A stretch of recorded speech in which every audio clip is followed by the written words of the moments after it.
1990 সালের কোনো একটা সময় বাগলার ও লালা দাদু গাম্বিয়া থেকে মালি গেছেন তাদের তান্ত্রিক গুরুর সাথে দেখা করতে। লালা দাদু হচ্ছে বাগলার দাদুর একজন ঘনিষ্ঠ বন্ধু। তিনি বাগলার দাদুর মতো একজন কবিরাজ, আর এই তান্ত্রিক গুরু হচ্ছেন ওনাদের গুরু। 1975 সালে মালি থেকে এক তান্ত্রিক এসেছিলেন বাগলার দাদুর এলাকায় একজনের চিকিৎসা করতে। সেই মালি থেকে গাম্বিয়া এত দূর থেকে তাকে আনা হয়েছিল কারণ বিষয়টা অনেক জটিল ছিল, যা অন্যান্য সাধারণ কবিরাজের পক্ষে সমাধান করা সম্ভব ছিল না। ওই তান্ত্রিক মূলত একজন মহিলার উপরে কালো জাদু কাটানোর জন্য এত দূর থেকে এসেছিলেন। তারপর এই গুরুর সাথে বাগলার দাদু ও বাগলার দাদুর বন্ধু লালা, তাদের দুজনের কথা হয়। ওনারা ওই তান্ত্রিক গুরুকে বেশ আপ্যায়ন করেন। তারপর তার কাছ থেকে কঠিন কঠিন জাদুবিদ্যা শেখার আগ্রহ প্রকাশ করলে এক পর্যায়ে মালির সেই তান্ত্রিক গুরু রাজি হন। তারপর থেকে বাগলার দাদু ও লালা দাদু অনেক কিছু শেখেন। বিগত 15 বছরে অনেকবার বাগলার দাদু গেছেন সেই তান্ত্রিক গুরুর সাথে দেখা করতে এবং তার কাছ থেকে অনেক অনেক কঠিন কঠিন জাদুবিদ্যা শিখেছেন, অনেক কঠিন সমস্যার সমাধানও নিয়ে এসেছেন। এবার একটা বিশেষ দরকারে দুই দাদু গেছেন তান্ত্রিক গুরুর সাথে দেখা করতে। এই তান্ত্রিক গুরুর বাড়ি মালির আকাসিয়া অঞ্চলে। এটি সেনেগাল ও মালির বর্ডার অঞ্চলে, তবে গাম্বিয়া থেকে বেশ দূরে। যাই হোক, বাগলার ও লালা দাদু গুরুর বাড়িতে যেয়ে দেখেন তার বাড়িতে অনেক মানুষের ভিড়। একজন নাম করা কবিরাজের বাড়িতে ভিড় থাকবে এটাই স্বাভাবিক, কিন্তু এর আগে যতবার এসেছেন এত মানুষ কখনো তারা দেখেননি। দাদুরা বাড়ির ভেতরে প্রবেশ করে দেখেন উঠোনে একটা খাটের ওপরে একজন 30-32 বছরের মহিলার লাশ রাখা। এই লাশকে ঘিরে রয়েছে উপস্থিত সব মানুষ। সেখানে ওনাদের সেই তান্ত্রিক গুরু এবং তার কিছু শিষ্যও আছে। বাগলার দাদু ও লালা দাদুকে দেখতে পেয়ে তান্ত্রিক গুরু এগিয়ে আসেন, ভালো মন্দ কথা বলে এক জায়গায় বসতে বলেন। তারপর গুরু বলেন, তোমরা বসো, বিশ্রাম করো, আমি এই ঝামেলার কাজ শেষ করে এসে তোমাদের সাথে কথা বলছি। দাদুরা অপেক্ষা করতে করতে এক সময় ঘুমিয়ে যান, কেননা জার্নি করে তারা অনেক ক্লান্ত ছিলেন। কতক্ষণ ঘুমিয়েছিলেন জানেন না। এক সময় গুরুর ডাকে তাদের ঘুম ভাঙে। ঘুম থেকে ওঠার পরে গুরু বলেন, এইবার তোমরা দুইজন একসাথে আসছো, নিশ্চয়ই কোনো বিপদ হয়েছে। তখন দাদুরা বলেন, হ্যাঁ গুরুজি, আমরা অনেক বড় বিপদে পড়েছি। তখন গুরুজি বলে, সব শুনবো, তার আগে আমি একটু ফ্রি হই। আমি নিজেও অনেক বড় বিপদে আছি, আর তোমাদেরকে আমার এখানে 2 দিন থাকতে হবে। কোনো আপত্তি থাকলে বলো। যাই হোক, গুরুর কথা শুনে দাদুরা বলে, কি যে বলেন গুরুজি আপনি, আপনার কাছে থাকতে পারা আমাদের সৌভাগ্যের ব্যাপার। 2 দিন কেন, তার বেশি দিনও থাকতে রাজি আছি। আপনি শুধু বলেন কি করতে হবে আমাদের। তখন গুরু বলেন, চলো খাওয়া দাওয়া করে নেওয়া যাক, তারপর বলছি। খাওয়া দাওয়া শেষ করে গুরুজি বলেন, আমাদের একটা প্রতিবেশীর বাড়ির পেছনে এই লাশটা পাওয়া গেছে, যেটা তোমরা উঠোনে খাটের উপরে দেখেছ। এই লাশ নিয়ে একটু ঝামেলার ভেতরে আছি। আজকে সকালে এই লাশটা আমাদের গ্রামের এক প্রতিবেশীর ঘরের পেছনে পাওয়া যায়। ওই প্রতিবেশীর ঘরটা হচ্ছে একটা পরিত্যক্ত নির্জন জায়গার পাশে। আমি ওই প্রতিবেশীর একটা ছদ্মনাম ব্যবহার করছি, ধরেন তার নাম এরিক। এখন এরিকদের ঘরের পেছনে একটা লাশ পাওয়া গেছে। এই ঘটনা আশেপাশের লোকজন জানতে পারে। তখন সবাই এরিকের বাড়িতে ভিড় জমায়। কে এই মেয়ে, এই লাশ এখানে এলো কিভাবে, এরকম প্রশ্ন আসতে থাকে চারপাশ থেকে। কিন্তু এরিক ও তার পরিবার বারবার বলছে তারা কিছু জানে না, এটা একটা ষড়যন্ত্র। মজার বিষয় হচ্ছে এটা কার লাশ সেটা কেউ জানে না। এই মহিলাকে কেউ আগে কখনো দেখেছে বলেও মনে করতে পারে না। এক পর্যায়ে এলাকাবাসী ও এরিকদের ভেতরে কথা কাটাকাটি শুরু হয়। তারপর শুরু হয় মারামারি। সবাই এরিককে সন্দেহ করে। কিছু যুবক এরিককে মারতে থাকে। খবর পেয়ে আমিও ছুটে গেলাম এরিকদের বাড়িতে। যেয়ে দেখি বেচারা বেধড়ক মার খাচ্ছে। আমি যেয়ে সেখানে বাধা দেই, জানতে চাই কি হয়েছে। সবকিছু শোনার পরে আমি ওই মহিলার লাশের কাছে যেয়ে খুব আতঙ্কিত হই। আমি দেখি মেয়েটার চোখের মণি দুটো দিয়ে রক্ত বের হচ্ছে আর গলায় আঙুলের চিহ্ন। তখন আমি উপস্থিত মহিলাদের উদ্দেশ্যে বলি, আচ্ছা তোমরা দেখো তো তার শরীরে কোনো আঘাতের চিহ্ন আছে কিনা। তখন এক মহিলা লাশটাকে ভালো করে দেখে। এক সময় সে বলে, গুরুজি, এই মেয়েকে খুব নির্মমভাবে শ্বাসরোধ করে হত্যা করা হয়েছে। সে সহ্য করতে পারেনি, তাই চোখ নাক মুখ দিয়ে রক্ত বেরিয়ে আসছে। মেয়েটার স্বাস্থ্য ভালো ছিল। তখন আমি বলি, তোমরা একটু পানি ঢেলে পরিষ্কার করো, তারপর আমি দেখছি কি করা যায়। তারপর আমি গ্রামের মুরব্বীদের সাথে কথা বলি। আমি বলি যে এই হত্যার সাথে এরিকের কোনো সম্পর্ক নেই, তোমরা ওকে ছেড়ে দাও। ওই মেয়ের হত্যা আমার কাছে কেমন যেন সন্দেহজনক লাগছে। আমাদের সামনে বিপদ হতে চলেছে, অশুভ কিছুর লক্ষণ পাচ্ছি। তাছাড়া ভাগ্য ভালো, পুলিশ এখনো বিষয়টি জানেনি, জানলে কেউ পার পাবে না। আমার কথায় প্রথম দিকে সবাই একটু বিব্রত বোধ করলেও এক সময় ওরা বিশ্বাস করে।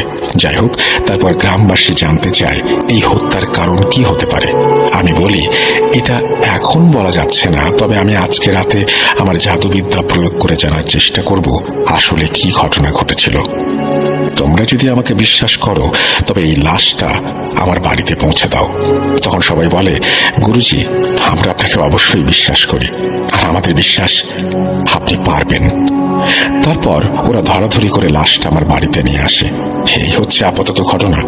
এখন আমার তোমাদের থেকে একটা সাহায্য লাগবে। বাগলার দাদু জিজ্ঞাসা করেন, কি সাহায্য গুরুজি? তখন গুরুজি বলেন, আজকে রাতে তোমাদের দুজনকে নিয়ে আমি একটা রিচুয়াল করতে চাই এই লাশের ওপরে। এই রিচুয়ালের মাধ্যমে আমরা জানতে পারবো এই মহিলার পরিচয়, তাকে কে বা কারা হত্যা করেছে, কি উদ্দেশ্য। তখন লালা দাদু আর বাগলা দাদু বলে, এটা তো আত্মা ফেরানো জাদু। গুরুজি বলেন, হ্যাঁ, তোমরা ঠিকই বলেছ। এই জাদুর মাধ্যমে মৃত মানুষের ভেতরে আত্মা ফেরানো যায়, কিন্তু সেটা কিছু সময়ের জন্য। গুরুজি বলছেন, এটা আমি আমার ওস্তাদের কাছ থেকে শিখেছিলাম। আজ রাতে তোমাদের দুজনকে নিয়ে এই জাদু প্রয়োগ করব। এখন তোমরা বিশ্রাম করো, আমি যা যা প্রয়োজন সেগুলো ব্যবস্থা করে আসি। গুরুজি চলে যাওয়ার পরে লালা দাদু বলেন, বাগলার, আমাদের কি সৌভাগ্য। আফ্রিকার ইতিহাসের সবচেয়ে ভয়ানক ও কঠিন জাদু আজকে আমরা শিখব এবং দেখব। বাগলা দাদু বলেন, হ্যাঁ বন্ধু, আজকে আমাদের নতুন অভিজ্ঞতা হতে যাচ্ছে। দুজনে খুব উৎফুল্ল ছিল। অবশেষে বিকেল পেরিয়ে সন্ধ্যা হয়, সন্ধ্যা পেরিয়ে রাত। গুরুজি বলে, এই লাশটাকে আমার ছোট ঘরে, অর্থাৎ যে ঘরে বসে গুরুজি কবিরাজি করেন, সেই ঘরে নেওয়া হোক। বলে রাখা ভালো, আফ্রিকা মহাদেশে যারা এসব কবিরাজি বিদ্যা চর্চা করেন তাদের সবার আলাদা একটা ঘর থাকে। ঘরটা অনেকটা কুঁড়ে ঘরের মতো করে বানানো হয়। যাই হোক, গুরুজির কথা মতো বাড়ির সব সদস্য মিলে লাশটাকে ধরাধরি করে গুরুজির ছোট ঘরে নেওয়া হয়। তখন গুরুজি কিছু জিনিস নিয়ে সেই ঘরে প্রবেশ করেন। তার ভেতরে ছিল সরু দুটো কাঠ, রশি, কিছু ছোট বাটির মতো মাটির পাত্র, একটা বড় মাটির পাত্র, কিছু ছাগলের চর্বি যেগুলো রোদে শুকিয়ে মমের মতো করা হয়েছিল, একটা লাল কাপড়, আর আগুন জ্বালানোর জন্য ছোট ছোট কাঠের টুকরো। গুরুজি প্রথমে লম্বা কাঠ দুটোকে লাশের দুই পাশে রাখেন।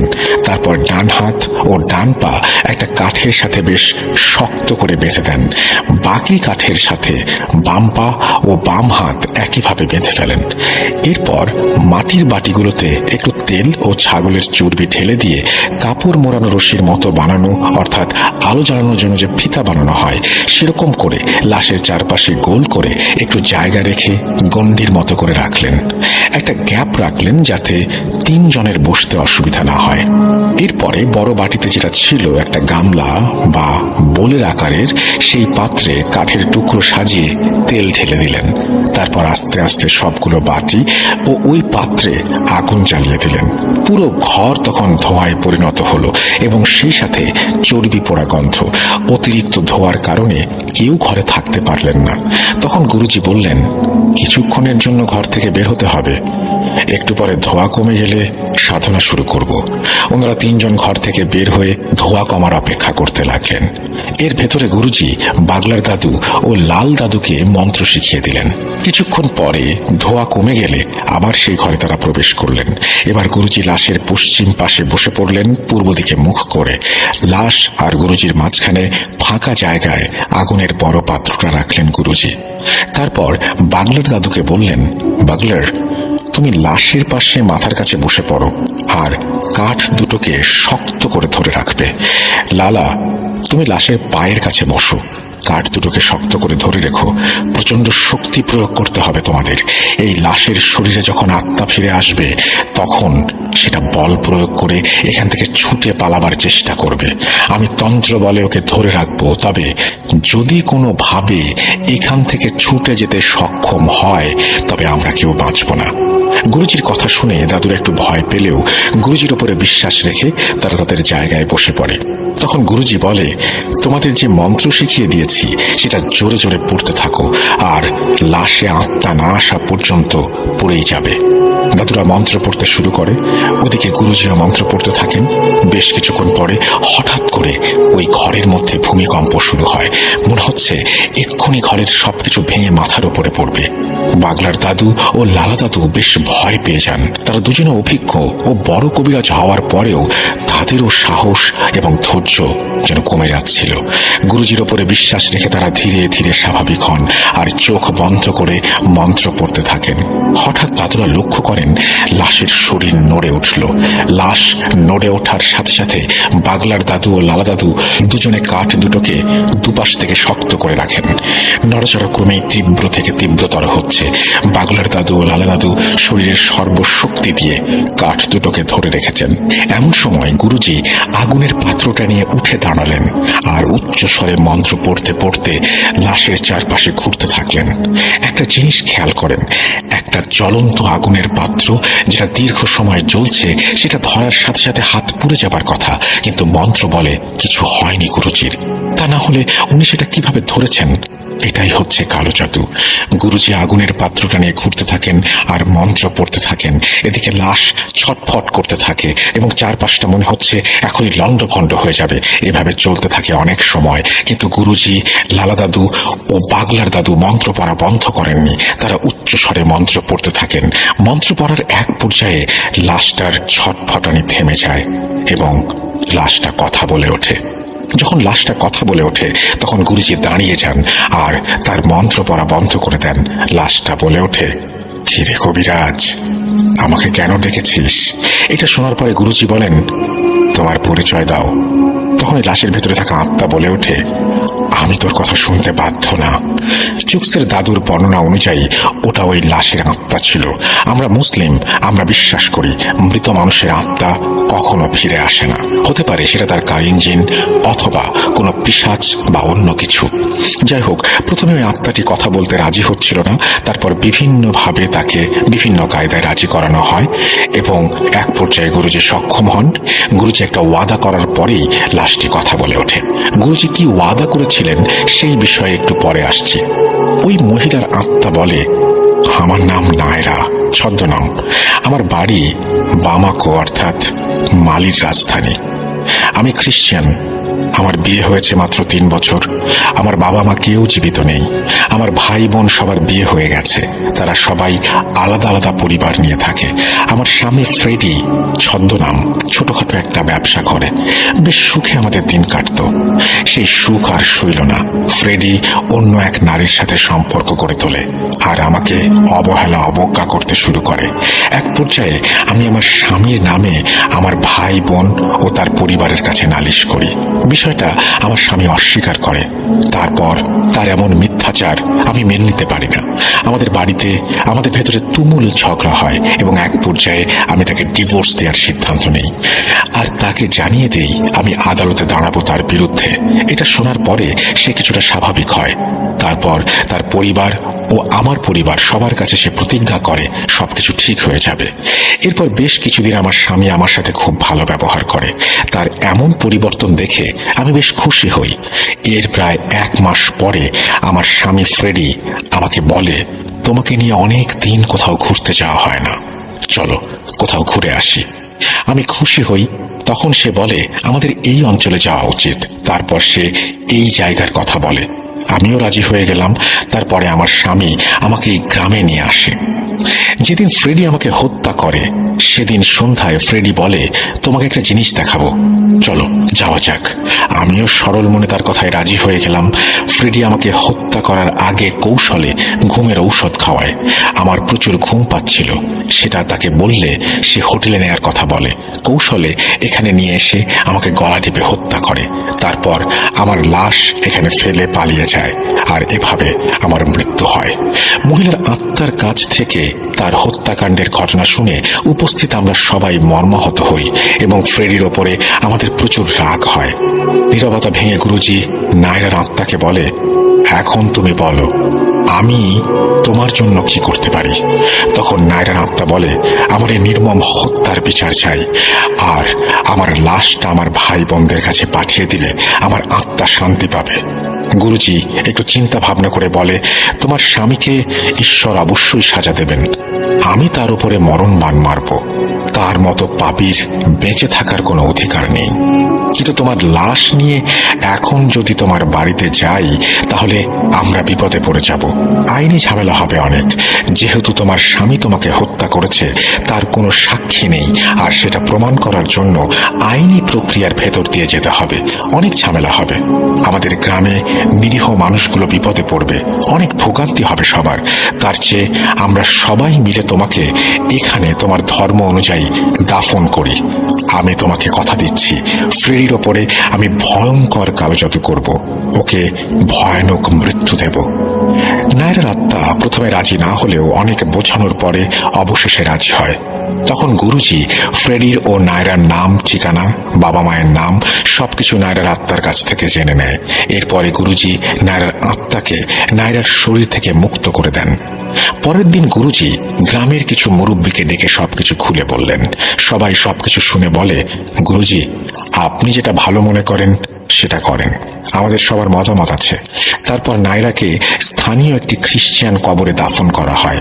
দাফন শেষে বাগলার দাদু ও লালা দাদুকে উদ্দেশ্য করে গুরুজি বলেন, চলো ফ্রেডির ব্যবস্থা করা যাক। বাগলার দাদু জিজ্ঞাসা করে, গুরুজি আপনি কি করতে চান, মানে কোন ধরনের কালো জাদু করতে চান ফ্রেডির ওপরে? তখন গুরুজি বলে, আমি ওর ওপরে এমন কালো জাদু করব ও শুধু মৃত্যু কামনা করবে, কিন্তু কমপক্ষে 20 দিনের আগে ওর মৃত্যু হবে না। বাগলার দাদু আবার জিজ্ঞাসা করে, এটা কি জাদু? তখন গুরুজি বলেন, আমি ওর উপরে এমন মরণ বাণ মারব তাতে ওর প্রচন্ড মাথা ব্যথা হবে, সেই সাথে চোখও ব্যথা হবে। মাথা ব্যথা, চোখ ব্যথায় ও কিছু খেতে পারবে না, ঘুমোতে পারবে না, দুনিয়ার কোনো ডাক্তার কবিরাজ ওকে ভালো করতে পারবে না। আমি সেই ব্যবস্থা করব। এভাবে ছটফট করতে করতে একদিন ও মারা যাবে, এটা হবে ওর শাস্তি। তারপর গুরুজি ফ্রেডির ওপরে বাণ মারেন। বাণ কিভাবে মারা হয়েছে সেটা চোখ জানতে পারেনি, আর এই ঘটনার মূল বিষয়ও সেটি নয়। এখন ঘটনার মূল পার্ট শুরু করব। এটা বর্ণনা করার আগে একটু বলে রাখি, এমন ঘটনা আমি অন্তত কখনো শুনিনি। এটা আমার জীবনের সম্পূর্ণ ভিন্ন একটা অভিজ্ঞতা, যেমনটা আমি শুনেছি বা জেনেছি। যাই হোক, সব ঝামেলা শেষ করে গুরুজি বাগলার দাদু ও লালা দাদুর উদ্দেশ্যে বলে, তোমরা তো দেখলে কত বড় বিপদের ভেতরে ছিলাম, আর সেই জন্য তোমাদের কাছ থেকে ভালো করে জানতে পারছিলাম না তোমাদের আসার উদ্দেশ্য কি। এখন বলো কি সমস্যা? তখন বাগলার দাদু বলেন, গুরুজি আমাদের গ্রাম পাহারা দেওয়ার জন্য আমরা যে জানবেটু ব্যবহার করি, বেশ কিছুদিন ধরে সেই জানবেটুগুলো খুঁজে পাচ্ছি না। ওই জানবেটুর ভেতরে থাকা জিনগুলোকে অনেক ডেকেও হাজির করতে পারছি না। আমি আর লালা অনেক চেষ্টা করেছি জানবেটুর পাহারার জিনগুলোকে হাজির করতে, কিন্তু ব্যর্থ হয়েছি। আর আমাদের যে সকল বার্তাবাহক বা মুখবির জিন আছে ওদের কাছে জিজ্ঞাসা করেছে জানবেটুর সম্পর্কে, কিন্তু ওরা কোনো খবর দিতে পারেনি। ওরা শুধু এতটুকু বলেছে এই অঞ্চলে শয়তানের ছায়া দেখতে পাচ্ছি, এর বেশি কিছু আর বলতে পারেনি। আপনি নিশ্চয়ই জানেন জানবেটু আসলে কি। জানবেটু হচ্ছে এক ধরনের কাঠের পুতুল, যেটার ভেতরে জিন বন্দি করে আফ্রিকান কবিরাজরা গ্রাম পাহারা দেওয়ার ব্যবস্থা করে, বিশেষ করে আফ্রিকার উপকূলীয় অঞ্চলগুলিতে। যাই হোক, গুরুজি জিজ্ঞাসা করে, তোমাদের জানবেটুগুলো নিখোঁজ কতদিন থেকে? তখন দাদুরা বলে, তা প্রায় 10 দিন হবে। আমাদের অন্যান্য জিনেরা যখন বলল এই গ্রামে শয়তানের ছায়া দেখতে পাচ্ছি, তখন আমরা খুব চিন্তায় পড়ে যাই। আর এই শয়তান কে বা কারা, কেন আমাদের জানবেটুগুলোকে আক্রমণ করলো, আর কি উদ্দেশ্য নিয়ে তারা এখানে এসেছে, এইটা জানার অনেক চেষ্টা করেছি, কিন্তু ব্যর্থ হয়েছি। আমাদের আমাদের অনুগত যত জিন আছে কেউ কোনো সঠিক তথ্য দিতে পারেনি। এরা শুধু এতটুকু বলেছে এই গ্রামে শয়তানি কর্মকাণ্ড করা হচ্ছে, তবে সেটা খুব গোপনে। এই শয়তানগুলো কোনো উদ্দেশ্য নিয়ে এখানে আসছে, আমাদের জিন সেটা বলতে পারেনি। তারা অনেক চেষ্টা করেও কোনো খবর সংগ্রহ করতে পারেনি। জানবেটুগুলো যেহেতু সবসময় এলাকা পাহারা দেওয়ার কাজ করে, তাই ওরা সর্বপ্রথম ওই জানবেটুর ভেতরে থাকা জিনগুলোকে হত্যা করেছে অথবা বন্দি করে নিয়ে গেছে। এর ভেতরে দুটো ঘটনা ঘটে গেছে, যে ঘটনা দুটো নিয়ে পুরো গ্রামের মানুষ আতঙ্কিত। গুরুজি জিজ্ঞেস করলেন, কি সেই ঘটনা? বাগলা দাদু বললেন, জানবেটুগুলো নিখোঁজ হবার 2 দিন পরে আমাদের গ্রামের একটা ছেলে জিয়ান কাজ শেষ করে নদীর পাড় দিয়ে বাড়ি ফিরছিল। এক জায়গায় এসে জিয়ান দেখতে পায় একটু দূরে দুটো অবয়ব দাঁড়িয়ে আছে। এটা দেখে জিয়ান খুব অবাক হয়। জিয়ান আস্তে আস্তে এগোতে থাকে। একটু কাছে আসার পরে জিয়ান বুঝতে পারে ওই অবয়ব দুটো আসলে দুটো মানুষ।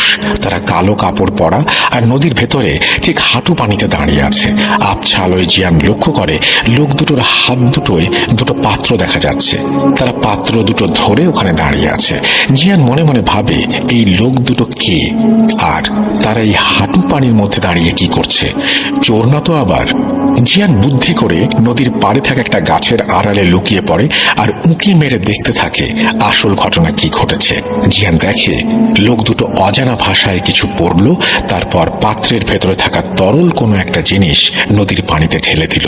জিয়ান বুঝতে পারে এরা কোনো সাধারণ মানুষ না, এরা নিশ্চয়ই কোনো কবিরাজ বা তান্ত্রিক। জিয়ান লক্ষ্য করে ওই তরল জাতীয় জিনিস যখনই পানিতে ঢেলেছে, তখনই ওই জায়গার পানি পাক খেতে শুরু করেছে। তখন ওই কবিরাজ দুটো নদী থেকে কিনারায় উঠে ওই গাছের দিকে আসতে থাকে, যেই গাছের পেছনে জিয়ান লুকিয়েছিল। লোক দুটোকে তার দিকে আসতে দেখে জিয়ান প্রচন্ড ভয় পায়। তখন সে মনে মনে আল্লাহকে ডাকতে শুরু করে। জিয়ান মুসলিম ছিল, সে তার জানা যত দোয়া আছে সব পড়তে থাকে আর মনে মনে আল্লাহকে বলে, হে আল্লাহ, আমার উপরে রহমত করো, লোক দুটোর হাত থেকে আমাকে রক্ষা করো। এক সময় লোক দুটো জিয়ানের অনেকটা কাছে এসে নদীর দিকে মুখ করে দাঁড়িয়ে থাকে। ওদিকে জিয়ান খেয়াল করে নদীর ভেতরে পাক ক্রমেই বেড়ে চলেছে, আর সেই পাকের ভেতর থেকে উঠে আসে বিশাল একটা কচ্ছপ। এত বড় কচ্ছপ জিয়ান আগে কখনো দেখেনি। আকারে সেটা একটা মানুষের থেকে দ্বিগুণ হবে আর উচ্চতায় মানুষের সমান। দানবীয় এমন একটা কচ্ছপ দেখে জিয়ান প্রচন্ড ভয় পায়। ওর ইচ্ছে করে একটা চিৎকার দিয়ে এখান থেকে পালিয়ে যেতে, কিন্তু গাছের আড়াল থেকে বেরিয়ে আসার সাথে সাথে সে ধরা পড়ে যাবে সেই ভয়ে আর সেখান থেকে বের হতে পারে না। জিয়ান দেখে কচ্ছপটা ধীরে ধীরে ওই লোক দুটোর কাছে আসছে। কচ্ছপটা ওই লোক দুটোর সামনে এসে থেমে যায়। তারপর জিয়ান যেটা দেখে সেটা দেখার জন্য সে মোটেও প্রস্তুত ছিল না। সে দেখে কচ্ছপটার মাথা বেরিয়ে আসলো, কিন্তু সেটা কোনো কচ্ছপের মাথা না, সেটা একটা মানুষের মাথা। এই মাথাটা অনেক ভয়ঙ্কর এবং বিভৎস। যেটুকু আবছা আলোয় দেখা যায় সে আলোয় জিয়ান দেখে ওর মাথায় চুলগুলো জট বাঁধা, মুখের মাংসগুলো পচন ধরা আর 2 মুখে কাটা কাটা চিহ্ন। মনে হচ্ছে চিহ্নগুলো কেউ ধারালো ছুরি দিয়ে কেটে ফেলেছে। কাটা জায়গায় মাংস বেরিয়ে আসছে, চোখগুলো গোল গোল, চোখের কোটর জুড়ে গোল কালো দাগ। এমন ভয়ঙ্কর জিনিস দেখে জিয়ানের দম বন্ধ হয়ে যাওয়ার উপক্রম। তার শরীর রীতিমতো কাঁপতে শুরু করে। জিয়ান চিৎকার দিতেও পারে না। জিয়ান তার হাত দিয়ে নিজের মুখ চেপে ধরে। এমন সময় ওই কচ্ছপরূপী জিনটা মানুষের মতো কথা বলে ওঠে। এটা দেখা ও শোনার পর জিয়ান আর নিজেকে ধরে রাখতে পারে না, সে সেখানে অজ্ঞান হয়ে যায়। পরের দিন সকালে গ্রামের কিছু মানুষ জিয়ানকে অজ্ঞান অবস্থায় ওই গাছের নিচে পায়। আমি আর লালা খবর পেয়ে ছুটে যাই জিয়ানকে দেখতে। গিয়ে দেখি মসজিদের ইমাম সাহেব জিয়ানকে ঝাড়ফুঁক করছে। ইমাম সাহেবের চেষ্টায় জিয়ান সুস্থ হয়ে ওঠে। আমি আর লালা ইমাম সাহেবকে জিজ্ঞাসা করি, হুজুর, কি হয়েছে? আপনি কি বুঝলেন? ইমাম সাহেব বলেন, অশুভ কর্মকাণ্ডের ইঙ্গিত পাচ্ছি। যাই হোক, জিয়ান একটু সুস্থ হলে সে পুরো ঘটনা খুলে বলে। তখন আমরা বুঝতে পারি আসলে ঘটনা কি ঘটেছে। ইমাম সাহেব বলেন, জিয়ান, খোদা তোমার সাথে ছিল বলে ওই শয়তানের নজর থেকে তুমি বেঁচে গেছো। তুমি দোয়া দুরূদ পড়েছিলে বলে ওই শয়তানগুলো তোমাকে দেখতে পায়নি। ওরা যদি তোমাকে দেখতে পারত তবে তোমাকে ওখানে মেরে ফেলতো। আমরা জিয়ানকে জিজ্ঞেস করি, আচ্ছা জিয়ান, তুমি কি ওই লোক দুটোকে চিনতে পেরেছো? জিয়ান বলে, তাদেরকে চিনি না। যাই হোক, তারপর আমি, লালা, ইমাম সাহেব যার যার জায়গা থেকে চেষ্টা করি সেদিন রাতে কি ঘটেছে সেটা জানার, কিন্তু ব্যর্থ হই। এই ঘটনার 2 দিন পরে লালাদের এক প্রতিবেশীর কন্যা সন্তান নিখোঁজ হয়। বাচ্চার বয়স ছিল 3 মাস। বাড়ির ভেতর থেকে বাচ্চা নিখোঁজ হওয়ার বিষয়টা আমাদের সবাইকে নাড়া দিয়েছে। আমরা সবাই বুঝতে পারছি খুব ভয়ানক কিছুর আবির্ভাব হয়েছে আমাদের এলাকায়। এই রহস্য উদ্ঘাটন ও তার সমাধান করার মতো ক্ষমতা আমাদের এখনো হয়নি। এই জন্য গুরুজি আমাদের এত দূর থেকে আপনার কাছে আসা। কিছু একটা করুন।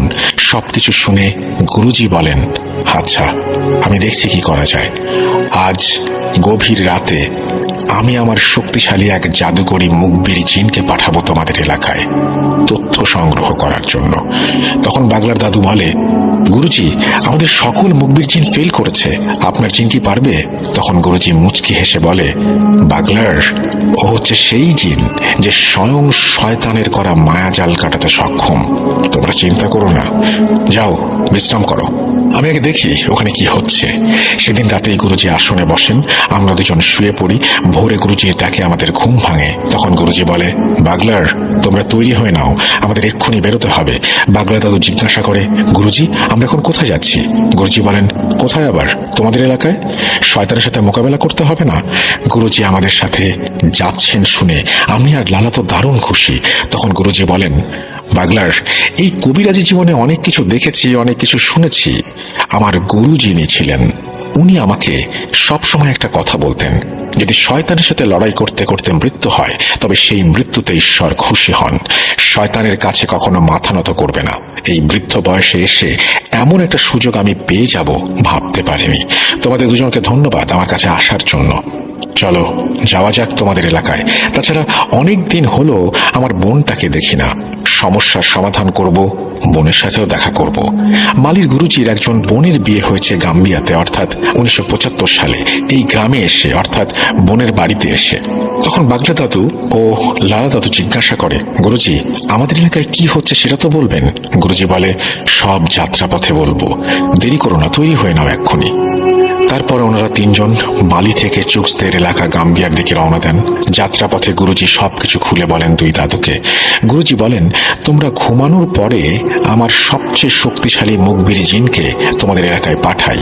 সে সেখানে যায়, কিছুক্ষণ পরে সে ফিরে এসে আমাকে যে তথ্য দেয় সেটা শোনার পরে আমার পিলে চমকে যায়। আমার মুখবির জিন আমাকে বলেছে, গুরুজি আমি গ্রামের সব জায়গায় খুঁজে কিছু না পেয়ে যখন নদীর পাড়ে যাই তখন আমি 3টা শয়তানের অনুসারী জিনকে দেখতে পাই। ওরা আমাকে দেখার সাথে সাথে আমাকে বিদ্যুতের গতিতে আক্রমণ করে বসে। শয়তানের অনুসারীর একটা বড় অংশ হচ্ছে ইফরিত সম্প্রদায়ের জিন। তারা অনেক শক্তিশালী ও দ্রুতগামী হয়। আমরা ধরে নিলাম ওগুলো ইফরিত জিন ছিল, কিন্তু আমি তাদেরকে প্রতিহত করতে সক্ষম হই। তারপর ওরা পালিয়ে যায়। যাবার সময় আমাকে বলে, আমাদের শয়তানের খোদা ও তার মেয়ে, আমাদের মা তোদের দেখে নেবে। আমি বলি, কে তোদের শয়তানের খোদা, তার মেয়ে? তখন ওরা বলে, আমাদের শয়তানের খোদা আর কেউ নয়, স্বয়ং শয়তান ইবলিশ আর তার মেয়ে নাজালি। একটা কথা বলে রাখি, বিভিন্ন ধর্ম অনুযায়ী শয়তানকে বিভিন্ন নামে ডাকা হয়। আমি এখানে ইবলিশ শব্দটা ব্যবহার করেছি। যাই হোক, গুরুজি বলেন শয়তান ইবলিশের অনেকগুলো সন্তান রয়েছে। এই ইবলিশের সন্তানগুলো এক একজন এক একটা অপকর্মে লিপ্ত। কেউ মানুষের ভেতরে দ্বন্দ্বের সৃষ্টি করে, কেউ মানুষকে বিপথে নিয়ে যায়, কেউ সংসারের অশান্তি করে। আরো যত অপকর্ম আছে এই সব শয়তানের ছেলে মেয়েও শয়তান নিজে করে। তার ভেতরে নাজালি একজন। এই নাজালি নামের অর্থ মহামারী। নাজালি একটা আফ্রিকান শব্দ, সম্ভবত ইকবো অথবা ইবো ভাষায় কথা বলে চুক্স। এখানে আমি যে নামগুলো ব্যবহার করব সব এই আফ্রিকান ভাষায় হবে। যাই হোক, এদের প্রত্যেকের আবার বিশাল বাহিনী আছে। এই মহামারীর কাজ হচ্ছে ডাঙায় ও পানিতে মহামারী সৃষ্টি করা। তোমাদের নদীতে পানিকে দূষিত করে মানুষের ভেতরে রোগ ছড়ানোর জন্য তোমাদের এই নদীটাকে সে এখন বেছে নিয়েছে। যেহেতু এটা আফ্রিকান মহাদেশের ভেতরে অনেক বড় একটা নদী, অনেক জায়গায় দেখা যায় একটা নদীর পানি হঠাৎ দূষিত হয়ে রোগ ব্যাধি হয়ে শত শত মানুষ মারা যাচ্ছে। কোনো ডাক্তার বা কবিরাজের ওষুধে কাজ হচ্ছে না, অথচ বছরের পর বছর ওই এলাকার সবাই ওই নদীর পানি ব্যবহার ব্যবহার করে আসছে, তাহলে হঠাৎ করে নদীর পানি এভাবে দূষিত হয়ে পড়লো কিভাবে? অনেকে হয়তো সায়েন্টিফিক কোনো ব্যাখ্যা দেবে, পরিবেশগতভাবে হতে পারে এটা বলবে, কিন্তু কেন? তার পেছনে একটা কারণ হচ্ছে এই শয়তানের মেয়ে মহামারী ও তার অনুসারী, আর তাদেরকে এই কাজে সাহায্য করে সামান্য ক্ষমতার লোভে মানুষরূপী কিছু শয়তান। তোমাদের গ্রামের ভেতরে যে দুজন পাগল আছে, ওরা আসলে পাগল না, ওরা হচ্ছে শয়তানের অনুসারী। তোমাদের জান বেটুর ভেতরে থাকা জিনকে হত্যা করেছে ওরা, আর লালার প্রতিবেশীর মেয়েকে এই দুজন শয়তানের মেয়ে নাজালির নামে বলি দিয়েছে। ওই দুই শয়তান তান্ত্রিক সারাদিন পাগলের নাটক করে, আর রাতের বেলা তারা এই সমস্ত অপকর্ম চালায়। সেদিন জিয়ানের দেখা কালো কাপড় পরা ওই শয়তান তান্ত্রিক দুটোই হচ্ছে তারা। মূলত ওরা পাগল সেজে ঘুরে বেড়ায় আর দেখে কোনো বাড়িতে ছোট বাচ্চা আছে কিনা। ওরা অন্য এলাকা থেকে আরো দুটো বাচ্চাকে তুলে এনে তোমাদের ওই নদীর পাড়ে বলি দিয়েছে। ওরা এই পর্যন্ত 3টা বলি দিয়েছে। দূরে হওয়ার জন্য তোমরা বাকি দুজনের কথা জানতে পারোনি। এভাবে যখন 13টা বাচ্চার বলি দিতে সক্ষম হবে, তখন ওরা অনেক শক্তিশালী হবে। আজ এই নদীর পানি দূষিত হয়ে মহামারী শুরু হবে। এতে এই গ্রাম সহ এই দীর্ঘ নদীর পানি যারা ব্যবহার করে সবার ভেতরে রোগ ছড়াবে, আর হাজার হাজার মানুষ মারা যাবে। সেদিন জিয়ানের দেখা সেই কচ্ছপরূপী শয়তানটা হচ্ছে বিমরু। এই বিমরু হচ্ছে নজলির খুব কাছের একটা শক্তিশালী শয়তান জিন। নজলি বিমরুকে নদী দূষণের দায়িত্ব দিয়েছে, আর নজলির গোলাম এই বিমরু এই কাজ করে।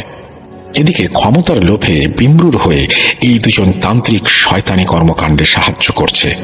সেদিন রাতে ওদের হাতে থাকা দুটো পাত্রের ভেতরে ছিল দুটো বাচ্চার তাজা রক্ত। প্রথমে বাচ্চা দুটোকে বলি দিয়ে তার রক্ত এই পাত্রে ধারণ করা হয়েছে। তারপর তাদের সব শয়তানি কর্মকাণ্ড শেষে পাত্র ভর্তি তাজা রক্ত শয়তানের মেয়ে নাজালির জন্য উৎসর্গ করা হয়েছে। আর সেই জন্য বিমরু পানি থেকে উঠে এসে একটা কচ্ছপের রূপ ধরে, আর শয়তান তান্ত্রিক দুটোকে বলে দ্বিতীয় বলি কবে দিতে হবে, কখন দিতে হবে। এখন তোমরা বলো, এত কিছু জানার পরে আমি কি বসে থাকবো? তাই তোমাদের সাথে বেরিয়ে পড়লাম শয়তানের সাথে যুদ্ধ করার জন্য। যদি ওই শয়তান তান্ত্রিক দুটো কোনোভাবে 13টা বাচ্চাকে বলি দিতে সক্ষম হয়, তবে এই গ্রাম মৃত্যুপুরী হয়ে যাবে। আমাদের প্রথম কাজ গ্রামে যে সবাইকে এই বিষয়গুলো খুলে বলা, তারপর তাদেরকে সাথে নিয়ে কৌশলে ওই পাগল বেশি শয়তান দুটোকে খুঁজে বের করে তাদেরকে হত্যা করা। দ্বিতীয় কাজ হচ্ছে নদীর ভেতরে থাকা ভালো জিনদের এই বিষয়গুলো জানানো ও তাদেরকে সতর্ক করা, তারা যেন এই শয়তানের সাথে যুদ্ধে অংশগ্রহণ করে এবং সেই জন্য তাদেরকে অনুরোধ করা। তৃতীয় কাজ হচ্ছে ওই নদীতে থাকা শয়তানের মেয়ে গোলাম বিমরু ও তার পুরো পরিবারকে হত্যা করা। শেষ কাজ এই গ্রামে একটা রিচুয়াল করে গ্রামটাকে সুরক্ষিত করা, যাতে ভবিষ্যতে আর কোনো শয়তান সেখানে সহজে না আসতে পারে। গুরুজির কাছ থেকে এত কিছু শোনার পরে বাগলার ও লালা দাদু বলে, গুরুজি এত কিছু হয়ে গেল অথচ আমরা কিছুই বুঝতে পারলাম না। গুরুজি মুচকি হেসে বলেন, তোমরা কেবল শিখছো, তোমাদের এখনো অনেক কিছু অজানা আছে, তবে তোমরা একদিন আমার থেকেও বড় কবিরাজ হবে। যাই হোক, অনেক লম্বা জার্নি করে অবশেষে গুরুজিকে নিয়ে বাগলার দাদু ও লালা দাদু তাদের গ্রামে পৌঁছালেন।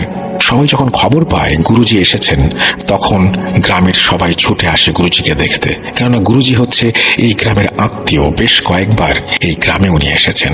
তাছাড়া উনি এখানে আসার পরে অনেকের অনেক জটিল সমস্যার সমাধান করেছেন। এই জন্য গুরুজি অনেক পরিচিত ও সুনামও আছে। গুরুজি প্রথমে তার বোনের বাড়িতে ওঠে এবং গ্রামের মোড়ল ও সম্মানিত যত লোক আছে সবাইকে খবর দিতে বলে। খবর পেয়ে সবাই চলে আসে গুরুজির কাছে। তখন গুরুজি বাগলার দাদু, লালা দাদু ওই গ্রামের সব মোড়ল শ্রেণীর লোকদের নিয়ে একটা বৈঠক করে। সবাইকে সবকিছু খুলে বলা হয়, আর কি কি করতে হবে সেটাও বলে দেওয়া হয়। বৈঠক শেষে গ্রামের কিছু যুবক ছেলেদের নিয়ে দুটো দল গঠন করা হয়, আর এই দুটো দলকে দায়িত্ব দেওয়া হয় যেখান থেকে যেভাবেই হোক পাগল দুটোকে ধরে নিয়ে আসতে হবে জীবিত। কাজটা খুব সাবধানে করতে হবে, কেউ যেন সেদিকে খেয়াল রাখতে না পারে। তারপর তাদের একটা নির্জন জায়গার কথা বলা হয় যেখানে ওদেরকে ধরে নিয়ে আসতে হবে। মুরব্বীর কথা মতো দল দুটি বেরিয়ে পড়ে, আর কিছুক্ষণ পরে তারা সেই দুই পাগলকে ধরে গ্রামের সেই ফাঁকা জায়গায় নিয়ে আসে। তারপর তাদের কাছ থেকে কিছু জিনিসপত্র পাওয়া যায়। এই জিনিসগুলো মূলত তন্ত্র সাধনার সময় কাজে লাগে। তবে তাদের কাছে একটা বই পাওয়া যায়। উপস্থিত সবাই বইটা দেখে ধরে নেন এটা একটা জাদুবিদ্যার বই, কারণ বইয়ের ভেতরে অদ্ভুত সব শয়তানি ছবি আর ভিন্ন ভাষায় লেখা বইটি। ওরা কোনো কথা বলে না। গুরুজি যখন এই বইটি হাতে নিয়েছেন, এক নজর দেখেই সেটা তিনি ছুঁড়ে ফেলে দেন। গুরুজি বলেন, আমার হাত অপবিত্র হয়ে গেল। এটা কিসের বই তোমরা জানো? উপস্থিত সবাই বলে, না। তখন গুরুজি বলে, এটা হচ্ছে কোডেক্স গিগাস, অর্থাৎ শয়তানের বাইবেল। আরে এরা তো মানুষ নয়, এরা শয়তানের ধর্ম গ্রহণ করেছে। ওরা যে কত নিষ্পাপ বাচ্চাকে শয়তানের নামে বলি দিয়েছে সেটা সৃষ্টিকর্তা ভালো জানেন। সময় নষ্ট না করে ওদেরকে জিন্দা আগুনে পুড়িয়ে মেরে ফেলো। গুরুজির কথা মতো ওদের শরীরে পেট্রোল ঢেলে আগুন জ্বালিয়ে দেয়া হয়। ওরা মরার আগে শুধু একটা কথা বলে, আমাদের শয়তানের খোদা তোমাদের শাস্তি দেবে। ওই দুজনের কাছ থেকে অনেক কিছু জিজ্ঞাসা করা হয়েছিল মরার আগে, যেমন তোমরা কতদিন ধরে শয়তানি কর্মকাণ্ডে লিপ্ত, কোথা থেকে এসেছো, ইত্যাদি ইত্যাদি। কিন্তু ওরা নাকি কোনো কথার উত্তর দেয়নি। যাই হোক, শয়তান দুটোকে আগুনে জ্বালিয়ে দেওয়া হয়, সেই সাথে ওই শয়তানি কিতাবও আগুনে পুড়িয়ে ফেলা হয়। গুরুজি বলেন, ওদের হাড় ও ছাই থাকবে সব একটা গর্তে, এবং সেই গর্ত মাটিতে ভরাট করে দেবে। তারপর গুরুজি বলে, বাগলার ও লালা, আজ রাতে তোমরা আমার সাথে ওই নদীর পাড়ে যাবে যেখানে জিয়ান ওই কচ্ছপটা দেখেছিল। আর নদীর পাড়ে যাবার আগে একটা কাজ করতে হবে। 7টা গাভীর দুধ দহন করতে হবে, একটা পাত্রে করে নিয়ে আসতে হবে সেটাকে, আর শক্ত করে দুটো লাঠির ব্যবস্থা করতে হবে। গুরুজির কথা মতো 7টা গরুর দুধ এক পাত্রে সংগ্রহ করা হয়, আর শক্ত দুটো লাঠি। তারপর পাত্রটি গুরুজির হাতে দেয়া হয়। গুরুজি বলেন, এবার চলো নদীর পাড়ে যাওয়া যাক।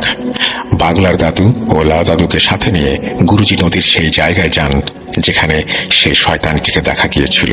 তারপর গুরুজি বলেন, তোমাদের হাতের লাঠি দুটো আমাকে দাও। লাঠি দুটো নিয়ে গুরুজি মন্ত্র পড়ে তাতে ফু দেন। তারপর গুরুজি বলেন, আমি এখন নদীর ভেতরে যাব, আর আমি যাওয়ার পরে তোমরা দুজন লাঠি হাতে করে দাঁড়িয়ে থাকবে। এখানে কেউ আসার চেষ্টা করবে, কিন্তু যখনই দেখবে তোমাদের হাতে এই মন্ত্র পড়া লাঠি, তখন কেউ আর এখানে আসতে পারবে না। আমি পানির নিচে যাওয়ার পরে কিছু শয়তান পানির ভেতর থেকে ওপরে আসার চেষ্টা করবে, কিন্তু উঠতে পারবে না। আমি পানির ভেতরে শয়তানদের দেখে নেব, আর ওপরের শয়তানদের তোমরা দেখে রাখো। তোমরা যদি বুঝতে পারো কেউ তোমাদের কাছে এসেছে, তখন সৃষ্টিকর্তার নাম নেবে এবং জোরে করে তাকে আঘাত করবে। তারপর দেখবে শয়তান কেমন লেজ গুটিয়ে পালায়। গুরুজির কথা শুনে বাগলার ও লালা দাদু বলে, গুরুজি আপনি কোনো চিন্তা করবেন না, আমরা আছি এখানে, আপনার কোনো চিন্তা নেই, আপনি যান। তারপর গুরুজি নদীর পানিতে নেমে পড়েন, মানে একদম কিনারায় যেখান থেকে পানি শুরু। তারপর মন্ত্র পড়ে ওই দুধের পাত্রে ফুঁ দিতে থাকেন। তারপর দুধ ভর্তি পাত্রটি পানিতে ডুবিয়ে দেন। তার কিছু সেকেন্ডের ভেতরেই গুরুজির সামনে পাক খাওয়া শুরু হয় এবং ফাঁকা হয়ে যায়। তখন গুরুজি সেই ফাঁকা জায়গা দিয়ে নদীর ভেতরে প্রবেশ করেন। ডাঙায় বাগলার ও লালা দাদু লাঠি হাতে দাঁড়িয়ে সব দেখছেন। গুরুজি চলে যাওয়ার পরে শুরু হয় বন্য সব জীবজন্তুর ভয়ঙ্কর হুঙ্কার। চারপাশ জুড়ে যত সব ভয়ঙ্কর জন্তু জানোয়ার গর্জন করতে থাকে। বাগলা দাদু লক্ষ্য করে নদীর পাড়ে গাছপালার ভেতর থেকে অনেক জোড়া চোখ ওদের দিকে ভয়ঙ্কর দৃষ্টিতে তাকিয়ে আছে। এই দৃশ্য দেখে মোটামুটি ভয় পেলেও দুজনের একজন ওই জায়গা থেকে এক চুলো নড়েনি। প্রায় 1 ঘন্টা পরে নদীতে আবারও পাক শুরু হয়, আর আগের মতো পাকের জায়গাটা ফাঁকা হয়ে যায়। এদিকে পাক শুরু হওয়ার সাথে সাথে আশেপাশে সব হুঙ্কার গর্জন থেমে যায়। তার কিছুক্ষণ পরে গুরুজি সেইখান থেকে উঠে ডাঙায় চলে আসে। গুরুজি ডাঙায় আসার পরে বাগলার ও লালা দাদু লক্ষ্য করে গুরুজি একটুও পানিতে ভেজেনি। গুরুজির জামা কাপড় সম্পূর্ণ শুকনো। এটা দেখে দুজনে খুব অবাক হয়। যাই হোক, গুরুজিকে দেখে দাদুরা জিজ্ঞাসা করে, গুরুজি আপনি ঠিক আছেন? গুরুজি বলে, হ্যাঁ আমি ঠিক আছি। তোমাদের কোনো অসুবিধা হয়েছে? তারা বলে, হ্যাঁ অনেকগুলো শয়তান এসেছিল জন্তু জানোয়ার সেজে ভয় দেখানোর চেষ্টা করছিল। তখন গুরুজি বলে, এই লাঠির সামনে আসার মতো সাহস কারো নেই। এখন বাড়ি চলো, আজকে গভীর রাতে এই শয়তানি খেলা শেষ করতে হবে। এখানে বাসা বাঁধা বড় শয়তানকে মারতে হবে। তখন দাদুরা জিজ্ঞেস করে, গুরুজি আপনি যে উদ্দেশ্যে নদীর ভেতরে গেলেন সেটা সফল হয়েছে? গুরুজি বলেন, হ্যাঁ হয়েছে। সব সমস্যা, সব ঝামেলা শেষ করে পরবর্তীতে গুরুজি বলেছিল নদীর ভেতরে কি হয়েছিল। গুরুজি বলেন, আমি পানির নিচে নামলাম, আমি দেখতে পেলাম একটা রাস্তা চলে গেছে। আমি সেই রাস্তা ধরে হাঁটতে থাকলাম। একটু সামনে যাওয়ার পরে একটা কালো ছায়া আমার পথ আটকে দাঁড়ায়। আমাকে বলে, এই কবিরাজ, কোথায় যাচ্ছিস? আমি বলি, সেটা জেনে তোর কি কাজ? আমার পথ ছাড় বলছি। তখন ওই ছায়াটা আমাকে বলে, তোর এত বড় সাহস, আমাদের জগতে এসে আমাকে বলিস পথ ছাড়তে? আমি বুঝতে পারি এই শয়তান এত সহজে পথ ছাড়বে না। আমি আমার জামার পকেট থেকে কিছু পাথরের টুকরো বের করি, যেটা আমি আসার সময় বাড়ি থেকে নিয়ে এসেছিলাম। আমি সেই পাথরে মন্ত্র পড়ে ফোঁ দিয়ে ওই ছায়ায় ছুঁড়ে মারলে ও চিৎকার করে সেখান থেকে অদৃশ্য হয়ে যায়। তারপর আমি আবার হাঁটতে থাকি। কিছু দূর যাওয়ার পর দেখি ভয়ঙ্কর একটা কালো সাপ ফনা তুলে আমার পথ আটকে রেখেছে। অনেক বড় একটা সাপ, 3টি মাথা একসাথে ফনা ধরে আছে। আমি সেদিকে দাঁড়াতেই 3 মাথা একসাথে নড়ে ওঠে। 3জন মানুষ যদি একসাথে একই কথা বলে তাহলে যেমন শোনা যাবে, ঠিক সেরকম ভাবেই 3টি মাথা মানুষের মতো করে কথা বলে ওঠে। ওরা বলে, এই কবিরাজ থাম, তুই এখানে যে উদ্দেশ্যে আসছিস সেটা হবে না, প্রাণে বাঁচতে চাইলে ফেরত যা। তখন আমি একটা পাথর দিয়ে সাপের দিকে ছুঁড়ে মারি, সেটা অদৃশ্য হয়ে যায়। তারপর কিছুক্ষণ হাঁটার পরে একটা বিশাল প্রাসাদ দেখতে পাই। আমি বুঝতে পারি এটাই পানির নিচে থাকা জিন সর্দারের বাড়ি। আমি গেটের কাছে যাওয়ার সাথে সাথে দুজন আমাকে দেখে বলল, গুরুজি, আপনি একা এসেছেন? আমরা আপনাকে আনতেই যাচ্ছিলাম। আমাদের সর্দার আপনার জন্য অপেক্ষা করছে। প্রাসাদের ভেতরে ঢুকলাম। ভেতরে যেয়ে দেখি সর্দার সেখানে বসে আছে, তার সাথে অনেকে আছে। আমাকে দেখে সর্দার প্রথমে সালাম জানায়, তারপর তার সাথে ভালো মন্দ কথা হয়। তারপর আমরা কাজের কথা এলাম। সর্দার বলে, গুরুজি, আপনার হাড়ি ভর্তি 7টি গরুর দুধের উপহার আমার পছন্দ হয়েছে। আমি কি জানতে পারি আপনি কি জন্য এখানে এসেছেন? তখন আমি সর্দারকে সবকিছু খুলে বলি। সর্দার তার কিছু সংবাদ সংগ্রহকারী গোয়েন্দাকে নিয়োগ করে। তারপর তাদের কাছে জিজ্ঞাসা করে গুরুজি যেটা বলছেন সেটা সত্যি কিনা। ওরা বলে, হ্যাঁ, এখানে কিছু শয়তান আছে, কিন্তু কি অপকর্ম করার জন্য এসেছে সেটা এখনো আমরা বুঝতে পারছি না। এই জন্য আপনাকে কোনো তথ্য দিতে পারিনি, আর আমরা নজর রেখেছি ওদের ওপর। তখন ওদেরকে আমি বলি, সর্দার দেখো, তোমাদের জিনদের কোনো দোষ নেই। ওরা এমন মায়াজাল সৃষ্টি করতে পারে যেটা মানুষ তো দূরের কথা, কোনো জিনও ধরতে পারে না। আমি আমার অনুগত একজন জাদুকরী মুখবির জিনের কাছ থেকে তথ্য সংগ্রহ করেছি। তারপর আমি সর্দারকে আমার পরিকল্পনার কথা বলি যে কিভাবে এই শয়তানদের শায়েস্তা করতে হবে। তখন সর্দার বলে, গুরুজি, আপনি চিন্তা করবেন না, আপনি শুধু আমাকে ডাকলেই আমি আমার সর্বশক্তি দিয়ে শক্তিশালী সেনাবাহিনী সহ যুদ্ধ চালানোর জন্য হাজির হয়ে যাব। তারপর আমি সর্দারকে বলি, আজ গভীর রাতে আমি আসবো এই নদীর পাড়ে। সর্দার আমার কথায় রাজি হয়। এরপর আমি সেখান থেকে চলে আসি। তখন সর্দার আমাকে তার 2 জন জিনের মাধ্যমে এখানে পৌঁছে দেয়। নদীর ভেতর থেকে ওঠার পরে গুরুজি বলেছিলেন, আজকে গভীর রাতে তিনি আবার দাদুদের সাথে এখানে আসবেন, এখানেই আসন করে বসবেন, যা করার করবেন। তখনকার মতো ওনারা বাড়িতে চলে যান। যাওয়ার পথে কোনো সমস্যা হয়নি, কারণ গুরুজির সাথে ছিলেন সেই জন্যই। যাই হোক, বাগলার দাদু গুরুজিকে খাওয়ার জন্য অনুরোধ করেন। দাদু বলেন, গুরুজি, আপনি সারাদিন কিছু খাননি, আসুন কিছু খেয়ে নেবেন। তখন গুরুজি বলেন, বাগলার, আমি এই সমস্ত কাজে আসার পরে কিছু খাই না যতক্ষণ পর্যন্ত আমি কাজটা শেষ করছি। তোমরা খাওয়া দাওয়া করলে করে নিতে পারো। তখন দাদু বলে, কি যে বলেন গুরুজি, আপনি না খেলে আমরা কি করে খাবো? তখন গুরুজি বলে, আমার 2টো জিনিস লাগবে, তোমরা পারবে এই 2টো জিনিস এনে দিতে? বাংলা দাদু বলেন, কি জিনিস গুরুজি, আপনি বলুন শুধু। গুরুজি বলে, 1 মুঠো চাল আর একটা মুরগি। বাংলার দাদু বলে, এটা আমার বাড়িতে আছে। বাংলার দাদু একটা মুরগি ও 1 মুঠো চাল এনে দেন। ওগুলো নিয়ে সেই রাতে ওনারা আবারও নদীর পাড়ে আসেন। গুরুজি বলেন, তোমরা 2টো বড় পাতা নিয়ে আসো। তখন পাশে থাকা গাছ থেকে বাগলার দাদু 2টো বড় পাতা নিয়ে আসে। গুরুজি বলে, ওই পাতার উপরে চালগুলো 2 ভাগ করে রাখো। সেটাই হয়। তারপর গুরুজি মুরগিটাকে জবাই করে সেই মুরগির রক্ত চালগুলোর উপরে ফেলতে থাকেন। 2টো পাতার উপরে রাখা চালের উপরে সমানভাবে রক্ত দিয়ে চালগুলো ভিজিয়ে দেন। তারপর গুরুজি বলেন, যাও, এই চালগুলো নদীতে ভাসিয়ে দিয়ে এসো। ওদিকে গুরুজির কথা মতো দাদুরা চালগুলো নদীতে ভাসিয়ে দিয়ে আবারও গুরুজির কাছে এসে বসে পড়ে। তখন তখন গুরুজি নদীর পাড়ে বড় একটা গণ্ডি কেটে সেখানে পাগলার দাদু ও লালা দাদুকে গণ্ডির ভেতর দুই পাশে বসতে বলেন, আর গুরুজি মাঝখানে বসে পড়েন নদীর দিকে মুখ করে। গুরুজি লালা দাদু ও বাগলা দাদুকে মন্ত্র শিখিয়ে দিয়ে সেটা পড়তে বলেন। দুই পাশে দুজন মন্ত্র পড়তে থাকে আর গুরুজি মাঝখানে বসে মন্ত্র পড়ছেন। তারপর তিনি তার পকেট থেকে 3টা পাথর বের করে সেগুলো এক এক করে নদীর দিকে ছুঁড়ে মারেন। পাথর 3টা ছুঁড়ে মারার সাথে সাথে নদীতে আগের মতো পাক খাওয়া শুরু হয়, আর একটু পরে সেই পাকের ভেতর থেকে উঠে আসে জিয়ানের দেখা সেই কচ্ছপ। বাগলা দাদু বলেছিলেন এই কচ্ছপ নাকি বিশাল এক দানবের মতো। তারপর ধীরে ধীরে ওনাদের 3 জনের দিকে আসতে থাকে সেটি। কচ্ছপটি ওনাদের 3 জনের সামনে এসে থেমে যায়, আর তার মাথার জায়গা থেকে 2টো মানুষের মাথা বেরিয়ে আসে। সেই মাথা দেখতে ভয়ঙ্কর, বিভৎস। তার মাথার চুলগুলো জট বাঁধা, মুখের মাংসে পচন ধরা এবং বিভিন্ন জায়গায় ক্ষত চিহ্ন। মনে হচ্ছে চিহ্নগুলো কেউ ধারালো ছুরি দিয়ে কেটে দিয়েছে। চোখের কোটরে কালো দাগ। এটাই সেই বিমরু। বিমরু বলে, কিরে কবিরাজ, আমাকে কেন ডেকেছিস? কবিরাজ বলে, তোরা যে উদ্দেশ্যে এখানে এসেছিস সেটা করা যাবে না, এখান থেকে চলে যা। তখন বিমরু বলে, তোর এত বড় সাহস, তুই আমাকে হুকুম করিস? তুই জানিস না আমি কে? তখন গুরুজি বলে, হ্যাঁ আমি জানি তুই একটা শয়তান, আর আমি ঈশ্বরের সেবক। তোর মনে কোনো দয়া মায়া নেই।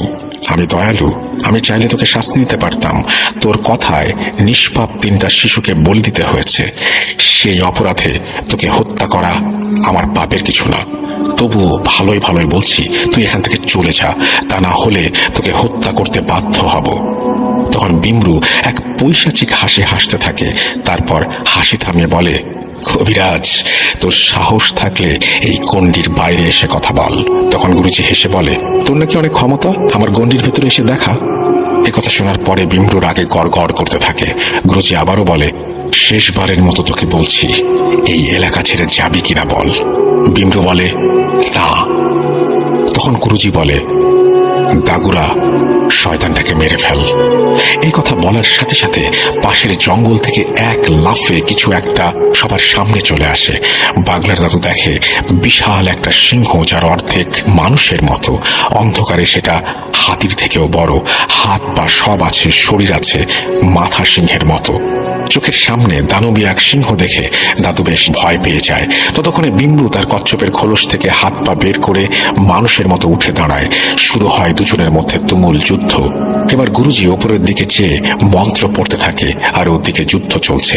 এমন সময় আমরা দেখি নদীর পানিতে উথাল পাথাল অবস্থা। মনে হচ্ছে ভেতরে ঝড় বয়ে যাচ্ছে। নদী ও নদীর 2 পারের জায়গায় একটা নারকীয় অবস্থার সৃষ্টি হয়। দাগুরা এবং বিমরুর লড়াই তখনও চলছে। দাদু বলছে, ভয়ে আমাদের দম যাবার অবস্থা। এতদিনে আমরা কবিরাজি জীবনে এমন ভয়ঙ্কর যুদ্ধ দেখিনি। আমরা দুজন ভয়ে জড়সড় হয়ে গণ্ডির ভেতরে বসে থাকলাম, চোখ বুজে, আর ঈশ্বরকে ডাকতে থাকলাম। দুজনের ভেতরে সমানে যুদ্ধ চলছে। হঠাৎ কোথা থেকে একই রকমের আরো একটা সিংহ হাজির হয় আর ঝাঁপিয়ে পড়ে বিমরুর ওপরে। এবার ওরা দুজনে বিমরুকে ভালো মতো ধরে ফেলে। তারপর ওরা প্রথমে বিমরুর শরীর থেকে মাথা আলাদা করে, এরপর পুরো শরীর টেনে ছিঁড়ে টুকরো টুকরো করে ফেলে। বিমরু শেষ। তারপর ওই সিংহ দুটো এক লাফে নদীর ভেতরে চলে যায়। ওরা নদীর ভিতরে যাওয়ার সাথে সাথে নদীর পানি আরো ভয়ঙ্কর ভাবে অশান্ত হয়ে পড়ে। এদিকে গুরুজি মন্ত্র পড়ে যাচ্ছে। যুদ্ধ চলে প্রায় ঘন্টার মতো। তারপর সব স্বাভাবিক। এদিকে গুরুজি বেহুশ হয়ে মাটিতে পড়ে যায়। গুরুজি মাটিতে পড়ে যাওয়ার পরে আমরা বেশ আতঙ্কিত হয়ে গুরুজিকে ধরে ফেলি। আমরা ভীষণ ঘাবড়ে যাই, কারণ গুরুজির বয়স হয়েছে, উনি মারা গেলেন না তো, এই ভেবে আমাদের বুক কেঁপে ওঠে। আমরা বুঝতে পারি গুরুজি মারা যাননি, উনি বেহুশ হয়েছেন। এমন সময় এক লাফে নদীর ভেতর থেকে সিংহরূপী দাগুরা ও তার সঙ্গী ডাঙায় অর্থাৎ আমাদের সামনে এসে দাঁড়ায়। আমরা ভীষণ ভয় পেয়ে যাই। এরকম দানবীয় জিন এত কাছে। আমরা লক্ষ্য করি ওদের দুজনের হাতে অনেকগুলো মরা গুই সাপ। তখন ওদের ভেতর থেকে একজন বলে, সব শয়তানগুলোকে হত্যা করা হয়েছে, এখন গুরুজিকে নিয়ে তোমরা বাড়ি চলে যাও। ভোরের আলো ফোটার সাথে সাথে গুরুজির জ্ঞান ফিরে আসবে, ভয়ের কিছু নেই। এই বলে ওরা ওখান থেকে অদৃশ্য হয়ে যায়। আমরা গুরুজিকে ধরাধরি করে বাড়ি নিয়ে আসি, ভোরের জন্য অপেক্ষা করি। অবশ্যই ভোরের আলো ফুটতেই গুরুজির জ্ঞান ফিরে আসে। সব কিছু স্বাভাবিক হলে গুরুজি গোসল করেন। তারপর আমরা সবাই গোসল করে একসাথে খাওয়া দাওয়া করি। পরবর্তীতে জানতে চাই গুরুজির কাছে গুরুজি কেন অজ্ঞান হয়ে পড়লেন। গুরুজি এক ভয়ঙ্কর তথ্য দেন, যেটা শুনে আমরা ভীষণ ভয় পেয়ে যাই এবং অবাক হই। আসলে সেই রাতে কি হয়েছিল যেটা দাদুর এখনো অজানা রয়ে গেছে। এখন বলছি সেই ঘটনা, তবে তার আগে চলে যাই সেই রাতে, যে রাতে গুরুজি তার সংবাদ সংগ্রহকারী জিনকে পাঠালেন এখানে কি কি হচ্ছে সেটা দেখার জন্য। সে রাতে গুরুজি ওনার সংবাদ সংগ্রহকারী জিনের সাথে কথা বলার পরে তার শক্তিশালী জিন বন্ধু দাগুরাকে ডাকেন। দাগুরা শব্দের অর্থ সিংহ পুরুষ। এই দাগুরা জিনদের ভেতরে যত জাতের জিন আছে তার ভেতরে সবচেয়ে শক্তিশালী। শুধু তাই নয়, দাগুরা হচ্ছে জিনদের সর্দারদের সর্দার, অর্থাৎ জিনদের ভেতরে অনেক জাতি আছে আর প্রত্যেক জাতি ও গোত্রের একজন সর্দার থাকে, আর এই সব সর্দারদের সর্দার হচ্ছে দাগুরা। দাগুরা এত শক্তিশালী যে সে একা লক্ষ লক্ষ জিনের সাথে লড়াই করতে পারে। তার রয়েছে বিশাল এক জিন সেনাবাহিনী, আর এই দাগুরা জিন খুবই ধার্মিক ও ন্যায়পরায়ণ। সে নিজেকে সবসময় অন্যায় থেকে দূরে রাখার চেষ্টা করে, আর অন্যায়ের বিরুদ্ধে প্রতিবাদ করাই তার কাজ। সে কয়েক হাজার বার শয়তানের সাথে যুদ্ধ করেছে। প্রশ্ন উঠতে পারে, শয়তান তো অমর, শয়তানের মৃত্যু নেই, তবে একজন জিন হয়ে শয়তানের সাথে কিভাবে যুদ্ধ করে? হ্যাঁ, শয়তানের মৃত্যু নেই, তবে শয়তান কখনো সরাসরি প্র্যাকটিক্যালি কোনো কিছু করতে পারে না। এই যেমন মানুষ বলি দেয়া, হত্যা করা, মহামারী ছড়ানো ইত্যাদি ইত্যাদি। শয়তান যেটা করতে পারে সে পরামর্শ দিতে পারে এবং মানুষ এবং জিনকে ধোঁকা দিতে পারে। শয়তান এই ধরনের কর্মকাণ্ডগুলো পরিচালনা করে মাত্র, সেগুলো মানুষের দ্বারাই কার্যকরী হয়। এই বিমরু হচ্ছে অনেক শক্তিশালী, ধূর্ত, চালাক ও নিষ্ঠুর শ্রেণীর ইফরিত জিন। সে প্রায় 2000 বছর ধরে শয়তানের সান্নিধ্যে থেকে বিভিন্ন সময়ে বিভিন্ন অপকর্মে লিপ্ত ছিল। সে সমুদ্রের তলদেশ থেকে তার শয়তানি আখড়া গেড়ে বসে, আর বহুদিন ধরে এই সমুদ্র পথে চলার সময় অনেক জাহাজ সে ডুবিয়ে দিয়েছে আর জাহাজে থাকা নাবিকদের হত্যা করেছে।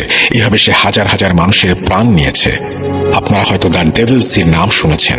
এই যে ডেভিল সি, যেখানে রহস্যজনকভাবে জাহাজ হারিয়ে যায়, পানিতে ডুবে যায়, আরো অনেক কিছু আছে যেগুলো বর্ণনা করে ঘটনাকে আর বড় করতে চাই না।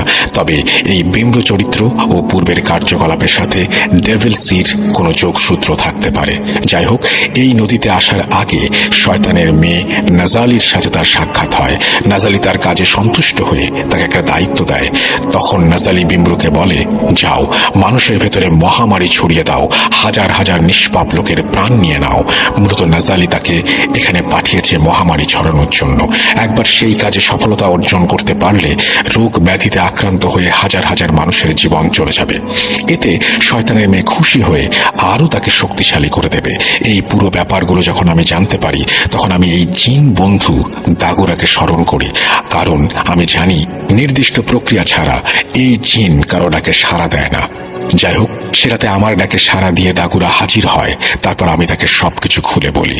শুনে দাগুরা প্রচন্ড রেগে যায় আর বলে, আগামীকাল সেখানে যাও, আমি সব সময় তোমার সাথে থাকবো, আর সময় মতো আমি তাকে হত্যা করব।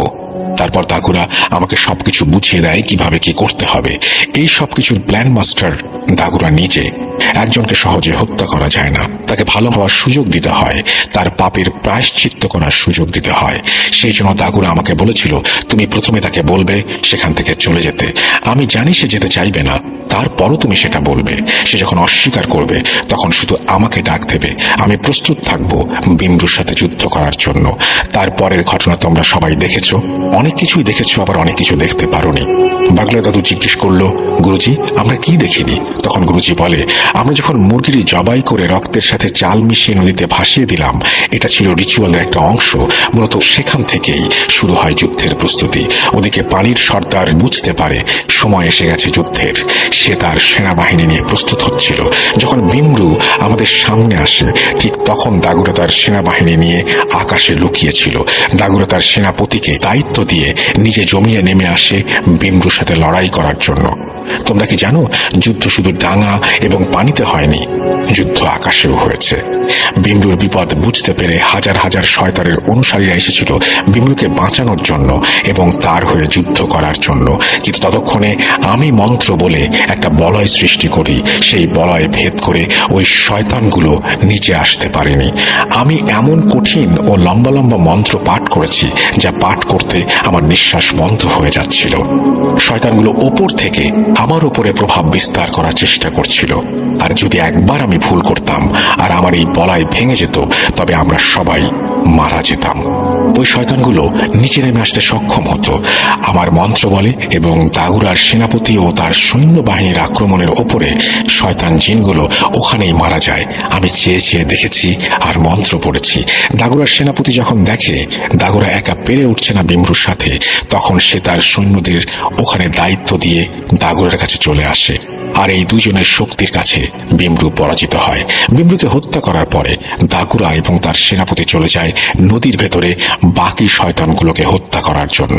তারপর আমি অজ্ঞান হয়ে যাই। অবশ্য ততক্ষণে সব শয়তানগুলোকে হত্যা করা হয়ে গেছে। তবে দুঃখের বিষয় এটা, এই যুদ্ধে পানির নিচে থাকা বেশ কিছু ভালো জিন ও দাগুরার কিছু সৈন্য নিহত হয়েছে। আর এভাবেই একটা ভয়ঙ্কর শয়তানি বাহিনীকে দাগুরা এবং পানির নিচের সর্দার পরাস্ত করে এবং তাদের সবাইকে মেরে ফেলতে সক্ষম হয় দাগুরা এবং সেনাবাহিনীর হাতে। তোমরা যে গুই সাপগুলো দেখেছো, ওগুলো সব মৃত শয়তানের অনুসারী। তো এটাই ছিল মূল ঘটনা, যার অনেক কিছু তোমরা জানো না। গুরুজির কাছে সবকিছু শোনার পরে দাদুরা বেশ অবাক হন এবং গুরুজির অনেক প্রশংসা করতে থাকেন। আর দাদুরা দুঃখ প্রকাশ করেন সেই সমস্ত জিনদের জন্য যাদের রক্ষা করা সম্ভব হয়নি। এরপর গুরুজি এই গ্রামটা পুরোপুরি বন্ধ করে দেন। সেবার গুরুজি 4-5 দিন ছিলেন তার বোনের বাড়ি। আপ্যায়নের কোনো কমতি ছিল না তার। গ্রামের প্রত্যেকটা মানুষ গুরুজির কাছে কৃতজ্ঞ। গুরুজির এই 4-5 দিনে বাগলার দাদুরা অনেক কিছু শেখেন গুরুজির কাছ থেকে। এরপরেও বেশ কয়েকবার বাগলার দাদু গেছেন গুরুজির বাড়ি। তবে এটাই ছিল গুরুজির শেষবারের মতো আসা মালি থেকে গাম্বিয়া। গুরুজি এখন আর জীবিত নেই, তবে গাম্বিয়ার প্রবীণদের কাছে গুরুজি এখনো এক মহানায়ক। ওনার মতো কবিরাজ আফ্রিকা মহাদেশে খুব কম ছিল। এই ঘটনাটি অর্থাৎ ঘটনার দ্বিতীয় পর্ব, এটি এখনো যারা প্রবীণ তাদের মুখে মুখে শোনা যায়। এখনো সন্ধ্যা হলে অনেক প্রবীণরা তার নাতি নাতনিদের নিয়ে বসে যান গুরুজির গল্প করতে। উনি মরেও এখনো জীবিত। আমি চুকসের কাছে গুরুজির নাম জিজ্ঞাসা করেছিলাম, সে নাম বলতে পারেনি। চুকসের কাছ থেকে বেশ কিছু ঘটনা শুনেছি, কিন্তু সেগুলো আমাদের বাংলাদেশের প্রেক্ষাপটে গ্রহণযোগ্য নয়। ঘটনার ভেতরে এমন কিছু বিষয় রয়েছে যেগুলো নিয়ে প্রচুর সমালোচনা হতে পারে। এই ঘটনাগুলো সংগ্রহ করতে আমার বেশ বেগ পেতে হয়েছে। সে অনেক এলোমেলোভাবে ঘটনা উপস্থাপন করেছিল, তাকে বারবার প্রশ্ন করতে হয়েছিল। যেমন জিন বলতে ওরা বোঝে demon, devil, black devil, spirit ইত্যাদি ইত্যাদি। কিন্তু আমরা মুসলিমরা জিন শব্দটা ব্যবহার করেছি বোঝার সুবিধার্থে। কর্মব্যস্ততার কারণে সময় করে পুরো ঘটনাটা সংগ্রহ করে শুরু থেকে লিখতে অনেক সময় লেগেছে। জানি না কতটুকু সাজিয়ে লিখতে পারলাম। মেহেদী হাসান লিখেছেন দুবাই থেকে। Thank you so much. অনেক লম্বা একটা স্টোরি, অনেক লম্বা একটা story. Thank you very much এবং অনেক ইন্টারেস্টিং একটা স্টোরি। আপনাদের সবাইকে অনেক ধন্যবাদ ধৈর্য নিয়ে শোনার জন্য, এবং আপনাকেও ধন্যবাদ এই ঘটনাটি আমাদের সামনে উপস্থাপন করার জন্য। আশা করছি ভবিষ্যতে আপনার ঘটনা পাবো। ভালো থাকবেন আপনি। তো লিসেনার্স, আমরা আজকের মতো এখানেই শেষ করছি। আশা করছি আমাদের এই ঘটনাটি আপনাদের ভালো লেগেছে। যদি ভালো লাগে অবশ্যই আমাদের জানাবেন, যদি ভালো না লাগে তাও আমাদের জানাবেন। আমরা আজকের মতো বিদায় নেব না, ঠিক আসলে আমরা আজকের মতো অন্য ঘটনায় যাব। সেই পর্যন্ত সবাই ভালো থাকুন, সুস্থ থাকুন, মোস্ট ইম্পর্টেন্টলি ভূত.com এর সাথে থাকুন। আল্লাহ হাফেজ।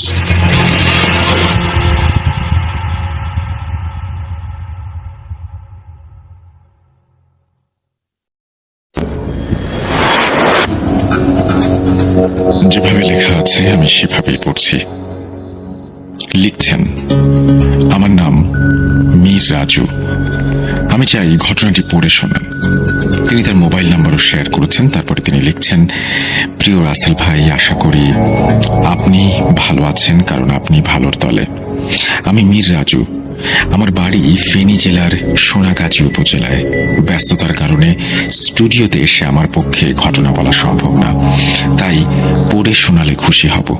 ঘটনা শুরু করার আগে বলে রাখা ভালো, আমি এর আগে আমার সাথে ঘটে যাওয়া একটা ঘটনা প্রথম ভূত.com-এ শেয়ার করেছিলাম, কিন্তু আমার ঘটনাটি সিলেক্টেড হয়নি।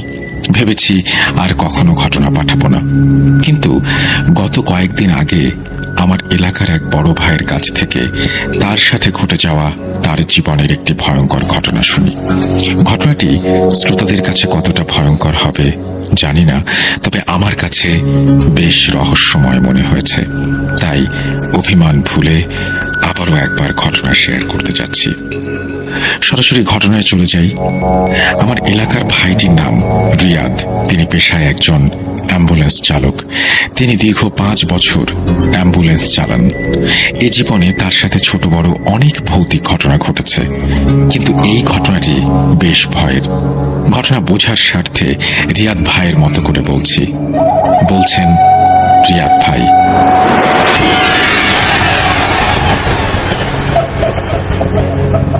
সালটা ছিল 2019 সালের জানুয়ারি মাসের কনকনে শীত। আমি একটি বেসরকারি হাসপাতালের অ্যাম্বুলেন্স চালাই। মৃত লাশ নিয়ে যাই মাঝে মাঝে এই বিভিন্ন জেলায়। একদিন একটা ফোন পেয়ে আমি অফিসে গিয়ে খবর পাই একটা মৃত লাশ নিয়ে আমাকে রাজশাহীতে যেতে হবে। আমি লাশটাকে দেখলাম, খুব বাজেভাবে অ্যাক্সিডেন্ট হয়েছে। লাশ একটা মেয়ের, সুন্দর, মনে হয় কলেজ কিংবা বিশ্ববিদ্যালয়ে পড়তো। মাথার এক পাশ থ্যাঁতলানো, চুলগুলো এলোমেলো, দেহের বিভিন্ন স্থান থেকে রক্ত ঝরছে। মেয়েটি হোস্টেলে থাকায় এখানে তার কোনো গার্ডিয়ান নেই। তার কয়েকজন শিক্ষক এবং সহপাঠীরা মিলে লাশটাকে অ্যাম্বুলেন্সে তুলে দেয়। লাশটা নিয়ে আমায় একাই যেতে হবে। আমি মাঝে মাঝে এমন লাশ নিয়ে প্রায় অনেক জেলাতে যাই, কিন্তু আমার হেল্পার রকিকে সাথে নিতে হয়। সন্ধ্যা হয়, ঠিক ওই সময় রকিকে সাথে নিয়ে রওনা দিলাম। একটা 4-5 ঘন্টা গাড়ি চালিয়ে একটা স্থানে এসে কিছু খাওয়ার জন্য গাড়ি থামালাম। তারপর খেয়ে দিয়ে আবারও রওনা দিলাম। কয়েক কিলোমিটার যাওয়ার পর হঠাৎ একটা চাকা বাস্ট হয়ে যায়। গাড়ি থেকে নেমে দেখলাম চাকা বাস্ট হয়ে গেছে। এক্সট্রা চাকার জন্য গাড়িতে খোঁজ করে দেখি ভুল করে এক্সট্রা চাকা নেওয়া হয়নি। সাথে থাকা আমার হেল্পার রকি বলে, ভাই, চাকা যেহেতু নাই, আমরা যেখানে খাওয়া দাওয়া করছিলাম ওইখানেই দেখি চাকা সারাতে পারি কিনা। এই কথা বলে আমার কাছ থেকে কিছু টাকা আর নষ্ট চাকাটা নিয়ে রওনা দিল সে। গাড়িটা রাস্তায় একপাশে সাইড করা ছিল। কতক্ষণ লাগতে পারে এই চিন্তা করতে করতে গাড়িতে গিয়ে বসলাম। গাড়িটা হাইড্রোলিক জগ দিয়ে স্ট্যান্ড করা ছিল, তাই এইটাও চিন্তা করছিলাম একা একা এইভাবে থামানো একটা গাড়ি নিয়ে কতক্ষণ অপেক্ষা করব। এমনিতেই জায়গাটা নীরব। একটু পর পর 1-2টা ডিস্ট্রিক্ট বাস সাঁই সাঁই করে চলে যাচ্ছে। পাশে কোনো মানুষজনের চিহ্ন নেই। রাত প্রায় 10টা, কি আসবে হাইওয়েতে। আমি একটা সিগারেট ধরিয়ে একটু পর পর একটা একটা করে টান দিচ্ছি আর চাকা আসার ব্যাপারটা নিয়ে চিন্তা করছি। লুকিং গ্লাসে রকি আসার পথে তাকিয়েছিলাম। হঠাৎ ভেতরে থাকা লুকিং গ্লাসে চোখ আটকে গেল।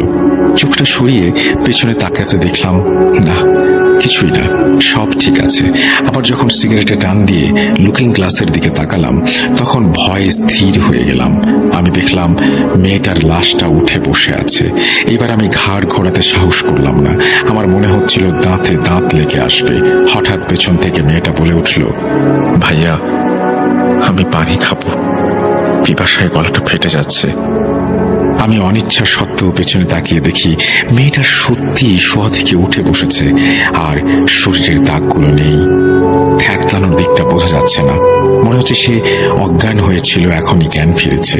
মেয়েটা আবারও বলতে লাগলো, ভাইয়া, আমার খুব পানির পিপাসা লেগেছে, আমাকে একটু পানি দেন। কেন জানি মুহূর্তের মধ্যে আমার ভেতর থেকে সব ভয় কেটে গেছে। মেয়েটাকে দেখতে স্বাভাবিক লাগায় আমি একটা পানির বোতল এগিয়ে দিলাম। পানিটা পেয়ে সে এক নিঃশ্বাসে শেষ করে কেমন একটা স্বস্তির নিঃশ্বাস ফেলল।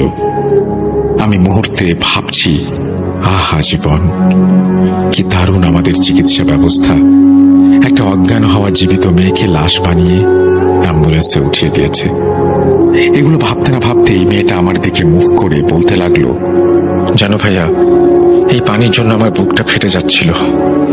আমার ভার্সিটি বন্ধ হয়ে যাওয়ায় বাড়িতে যাওয়ার জন্য তৈরি হয়ে বাস স্ট্যান্ডে আসি। আমি রিক্সা থেকে নেমে ভাড়া দিলাম। যখন একটু সামনে এগোলাম খেয়াল করতে পারিনি কখন একটা দ্রুতগামী বাস আমার সামনে এসে পড়েছে। চোখের পলকে বাসটার আঘাত খেয়ে সামনে পড়ে যায়, আর বাসটা ব্রেক করতে না পেরে আমার মাথার ঠিক বাম সাইড দিয়ে চলে যায়। যাওয়ার সময় আমার সমস্ত শরীরটাকে কয়েকবার রাস্তায় পিষ্ট করে যায়। অ্যাক্সিডেন্টের বেশ কিছুক্ষণ পর পর্যন্ত জীবিত ছিলাম। মেয়েটার মুখে এই কথাগুলো শুনে আমার বাক রুদ্ধ হয়ে গেছে। আমি যেন আমার মধ্যে নেই, আমি শুধু শুনছি। তারপর মেয়েটা বলছে, চিৎকার করে বলতে পারিনি, আমাকে কেউ পানি দাও, পিপাসায় আমার গলা ফেটে যাচ্ছে। খুব শব্দহীন আর্তনাদ করে পানির জন্য গুমড়ে কেঁদে উঠেছিলাম, কিন্তু আমাকে এক ফোঁটা পানি কেউ দেয়নি। যখন শেষ নিঃশ্বাসটা ফেললাম, একজন এসে আমাকে পানি খাওয়াতে চাইল, কিন্তু পানির এক ফোঁটাও গলা দিয়ে নামলো না, গাল বেয়ে পড়ে গেল। আমার নিথর দেহটা অ্যাম্বুলেন্সে তোলা হলো। আমার আইডি কার্ড দেখে ভার্সিটি থেকে তথ্য নিয়ে আমার কয়েকজন বন্ধু আর শিক্ষককে খবর দেওয়া হয়, আর তারাই আপনার গাড়িতে তুলে দিয়েছে আমাকে বাড়িতে পৌঁছে দিতে। মেয়েটা এক নিঃশ্বাসে কথাগুলো বলে একটু চুপ করে আবারও বলল, ভাইয়া, আমার আব্বা আম্মা আর ভাই বোনকে বলবেন আমার জন্য যেন না কাঁদে, আর আপনাকে অসংখ্য অসংখ্য ধন্যবাদ আমাকে পানি খাওয়ানোর জন্য। এই কথা বলে মেয়েটা আবার শুয়ে পড়ে। ততক্ষণে আমার হেল্পার রকি চাকা ঠিক করে এসে বলল, ভাই চলেন, চাকা ঠিক হয়ে গেছে। আমি শুধু পেছনে তাকিয়ে আছি। রকে গায়ে হাত দিয়ে ধাক্কা দেওয়ায় আমার নীরবতা ভাঙে, আমার সম্বিত ফিরে পাই আমি। রকির ইশারা পেয়ে খেয়াল করলাম আমার পুরো শরীর ঘামে ভেজা। এ বিষয়ে রকিকে কিছু বললাম না, চাকাটা লাগিয়ে আবার রওনা দিলাম। মেয়েটার বাড়ি যেতে যেতে পরদিন সকাল 9টা বেজে যায়। মেয়েটার লাশ পেয়ে মেয়েটার বাবা মা ভাই বোন কান্নাকাটি শুরু করে দিল। আমি ওইখানে বেশিক্ষণ অপেক্ষা করতে পারলাম না। মেয়েটার বলা কথাগুলো কারো কাছে বলতে পারিনি। গাড়ি স্টার্ট দিয়ে ঢাকার দিকে রওনা দিলাম। মনটা খারাপ করে একটানা গাড়ি চালিয়ে যখন আবার ওই রাস্তায় আসলাম যেখানে গাড়ি নষ্ট হয়েছিল, সেখানে এসে দেখলাম মেয়েটা রাস্তায় দাঁড়িয়ে আছে, সুন্দর একটা হাসি দিয়ে হাত নাড়িয়ে আমাকে বিদায় জানাচ্ছে। এটা দেখে আমার মনটা কেন যেন এক অজানা কারণে ভালো হয়ে গেল। ভালো একটা স্বস্তি নিয়ে ঢাকায় ফিরে চলে আসলাম। কোনো ভয় পাইনি, তবে এই রহস্যময় ঘটনাও আজও আমায় ভাবায়।